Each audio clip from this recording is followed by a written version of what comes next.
नमस्कार. श्री स्वामी समर्थ सर्वांना. तुमच्या सर्व इच्छा मनोकामना पूर्ण व्हाव्यात हीच स्वामीचरणी प्रार्थना करते आणि आजच्या व्हिडिओला सुरुवात करते. तर श्रावणी सोमवारी शिवामूठ कशी व्हायची, शिवामूठ मंत्र कोणता आहे, वाहिलेल्या धान्याचं काय करायचं ते आजच्या व्हिडिओमध्ये आपण जाणून घेणार आहोत. तर व्हिडिओ शेवटपर्यंत नक्की बघा, स्किप न करता. नवीन असाल चॅनलवरती तर चॅनलला लगेच सबस्क्राईब करा. कमेंटमध्ये हर हर महादेव लिहायला विसरू नका. सर्वात अगोदर अमावस्या झाल्यानंतर श्रावण महिन्याला सुरुवात होते आणि पहिला श्रावणी सोमवार हा 28 जुलै 2025 या दिवशी आहे. श्रावण महिन्यात एकूण 2025 मध्ये 4 सोमवार आलेले आहेत. आपल्याला पूजेसाठी काही साहित्य मिळतात, तर आपल्याला शिवमूठ त्या सोमवारची अर्पण करायची आहे. प्रत्येक सोमवारी पूजा मांडणी करायची आहे आणि पूजा मांडणी दुसऱ्या दिवशी आपण सकाळी पूजा करताना पुन्हा उचलून घ्यायची आहे. तर पहा, सर्वात अगोदर आपण ज्या ठिकाणी पूजा करत असतो, मांडणार आहोत, त्या ठिकाणी जागा स्वच्छ करून घ्यायची. खाली स्वस्तिक काढायचं आहे, रांगोळी काढायची आहे, हळदी कुंकू त्यावर टाकायचं, त्यावर पाट किंवा चौरंग आपल्याला ठेवायचं आहे. त्यावर एक स्वच्छ कपडा अंथरून घ्यायचा आहे. पांढरा कपडा असेल तर पांढरा कपडा तुम्ही टाकू शकता, पांढरा नसेल तर लाल रंगाचा टाकला तरीही चालेल. त्यानंतर सर्वात अगोदर आपल्याला दिवा प्रज्वलित करून घ्यायचा आहे. दिवा प्रज्वलित करायला दिव्याला आपल्याला हळदी कुंकू अक्षदा फूल अर्पण करायचं आहे. अगोदर दिवा प्रज्वलित करून दिव्याची पूजा करून अग्नीच्या साक्षीने आपल्याला पूजा करायची आहे. यानंतर आपल्याला सर्वात पहिले गणपती बाप्पांची पूजा करायची आहे. प्रत्येक पूजेमध्ये आपण प्रथम गणपती बाप्पांची पूजा करत असतो. यासाठी 2 जोड नागवेलीची पानं घ्यायची आहेत. गणपती बाप्पांच्या मूर्तीला आपल्याला अगोदर अभिषेक घालून घ्यायचा आहे. अभिषेक घालून घेतल्यानंतर मूर्ती स्वच्छ पुसून घ्यायची आहे.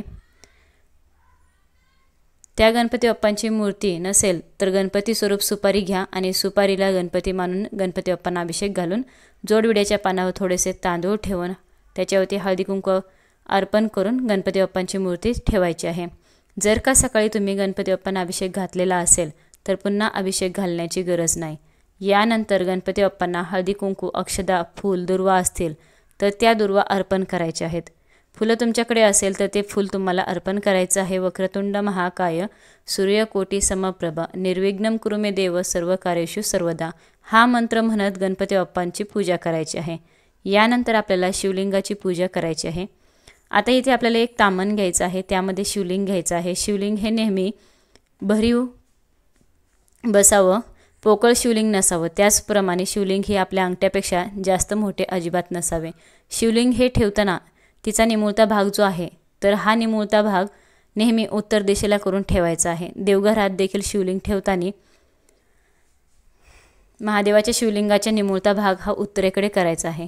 यानंतर आपल्याला शिवलिंगावर 5 पळ्या स्वच्छ पिण्याचं पाणी अर्पण करायचं आहे. ओम नमः शिवाय, ओम नमः शिवाय या मंत्राचं जप करत तुम्हाला 5 पळी अभिषेक करायचा आहे पाण्याचा.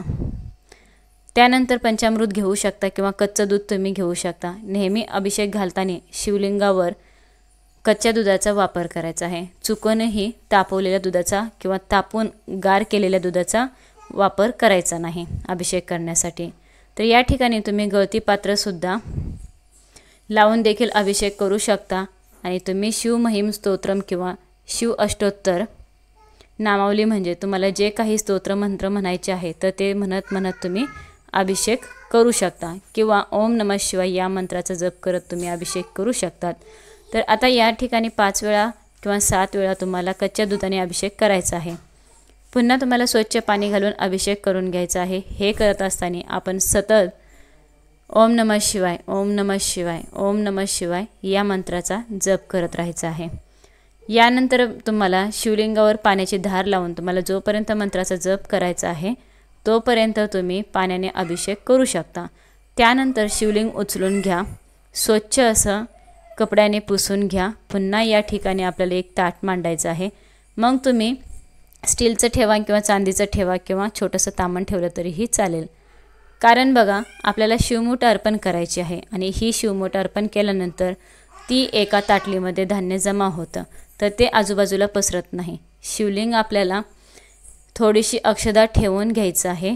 यावरती मी तुम्हाला इथं त्यावरती तुम्हाला शिवलिंग ठेवायचं. तुमच्याकडे रुद्राक्षाची माळ असेल तर ठेवू शकता. महादेवाच्या शिवलिंगाला भस्म लावायचं आहे. या ठिकाणी भस्माची वडी आहे, तुमच्याकडे नसेल तर तुम्ही हे आणून लावू शकतात. भस्म आपल्याला शिवलिंगाला लावायचं आहे. यानंतर शिवलिंगावर तुम्ही पांढरे फूल, गोकर्णीचे फूल, त्याचप्रमाणे धोत्र्याचं फूल अर्पण करू शकता. बेलाची पाने अर्पण करायची आहेत. बेलाचं फळ, धोत्र्याचं फळ तुम्ही हे महादेवाच्या शिवलिंगावरती अर्पण करू शकता. यानंतर तुम्ही प्रत्येक श्रावण सोमवारी 108 बेलाची पानं महादेवाच्या शिवलिंगावर अर्पण करायची आहेत. तुम्हाला घरी पूजा करायची नसेल, तुमच्याकडे शिवलिंग नसेल तर तुम्ही जवळपास तुमच्या कुठेही मंदिर असेल, महादेवाच्या मंदिरात जाऊन देखील याच पद्धतीने पूजा करायची आहे. आता बेलपत्र वाहताना हे नेहमी त्रिदल असावं. बेलाच्या देठाचा भाग तोडून घ्यायचा आहे. बेलपत्र अर्पण करताना ते नेहमी पालथे अर्पण करायचं आहे. बेलाच्या देठाचा भाग हा आपल्या समोर असावा. बेलपत्र तुम्हाला जे देठाचा जाड भाग आहे आपल्याला तोडून घ्यायचं आहे, जी गाठ असते ती. त्यानंतर बेलपत्र आपल्याला अर्पण करायचं असतं. तर 2 ते 5, 1, 5 किंवा 7 बेलपत्र तुम्ही तिथे असेल तर अर्पण करू शकता. नसेल तर तुम्ही एकच बेलपत्र तुम्ही वाहू अर्पण करू शकतात. 5 बेलाची पानं मिळाले तर अतिउत्तम. जसं बेलाचं पान देखील अर्पण केलं जातं तसेच या ठिकाणी बघा धोत्र्याचं एक फळ जे आहे तर ते तुम्हाला महादेवाला अतिशय प्रिय आहे, ते तुम्हाला अर्पण करायचं आहे. प्रत्येक श्रावण सोमवारी हे फळ मिळालं तर आवर्जून आणा आणि ते महादेवाच्या शिवलिंगावर तुम्ही अर्पण करायचं. यानंतर पहा तुम्ही काही सेवा करायच्या आहेत. तर 108 वेळा ओम नमः शिवाय या मंत्राचा जप करू शकता. महामृत्युंजय मंत्राचा जप करू शकता. तुम्ही शिव अष्टोत्तर नामावली, दारिद्र्यधन शिव स्तोत्रमचं पठण करू शकता. शिव महस्म स्तोत्रमचं पठण करू शकता. रुद्राभिषेक देखील करू शकता. तर या सेवा तुम्ही करू शकता. यानंतर पहिला श्रावण सोमवार आहे तर तांदूळ आहे शिवामूठ. तांदूळ घेताना ते नेहमी अखंड असावेत, तुटलेले फुटलेले नसावेत. धान्य हे कोरडं असावं. तांदळामध्ये मी थोडंसं तुम्हाला तिथे तांदळामध्ये थोडंसं पाणी टाकायचं म्हणजे ओली मूठ करायची आहे.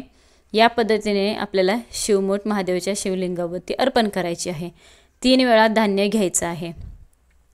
3 वेळा धान्य घेऊन ही मूठ आपल्याला अर्पण करायची आहे. शिवमूठ अर्पण करताना आपल्याला एक मंत्र म्हणायचा असतो. तर तो मंत्र तुम्हाला सांगते. जो मंत्र म्हणायचा आहे तो तुम्हाला म्हणायचा आहे. प्रत्येक सोमवारी वेगवेगळी शिवमूठ असते. आपल्याला ते धान्य आणून त्या सोमवारी ते धान्य नीट करून घ्यायचं आहे. शिवा शिवा महादेवा माझी शिवा, मोठ ईश्वरा देवा सासू सासरा दिरा, भावा ननंद जावा भ्रतारा नावडतीची आवडती कर रे देवा, अशी प्रार्थना करून तुम्हाला शिवामूठ अर्पण करायची आहे महादेवाला. तुम्ही लिहून घेऊ शकतात. तर प्रत्येक सोमवारी शिवमूठ अर्पण करताना हा मंत्र म्हणायचा आहे. यानंतर आपल्याला प्रसाद दाखवायचा आहे. मग तुम्ही खडी साखर, दूध, साखर, एखादं फळ तुम्ही त्या ठिकाणी नैवेद्य म्हणून दाखवू शकता. एका छोट्या लोट्यात पाणी भरून ठेवा आणि या पद्धतीने आपल्याला पूजा करायची आहे. यानंतर आता सर्वात शेवटी आपल्याला धूप दीप ओवाळून घ्यायचं आहे. अगरबत्ती ओवाळून घ्यायची. या ठिकाणी तुम्हाला धूप दीप ओवाळून घ्यायचा आणि आरती करायची आहे. सगळ्यात शेवटी महादेवाची आरती करायची आहे आणि आपली आरती ही तुम्ही गणपती बाप्पांची करू शकता. त्यानंतर शिवशंकराची आरती तुम्हाला म्हणायची आहे. प्रथमतः गणपती बाप्पाची आरती म्हणायची आहे. प्रत्येक श्रावण सोमवारी महादेवाच्या शिवलिंगाची पूजा करायची आहे. नैवेद्य अर्पण करायचा, अभिषेक आरती करूनच पूजा करायची. तर सोमवारी तिथे शिवमूठ अर्पण करायचे आहे. त्यानंतर बघा ही पूजा तुम्ही सकाळची देवपूजा झाल्यानंतर करू शकता.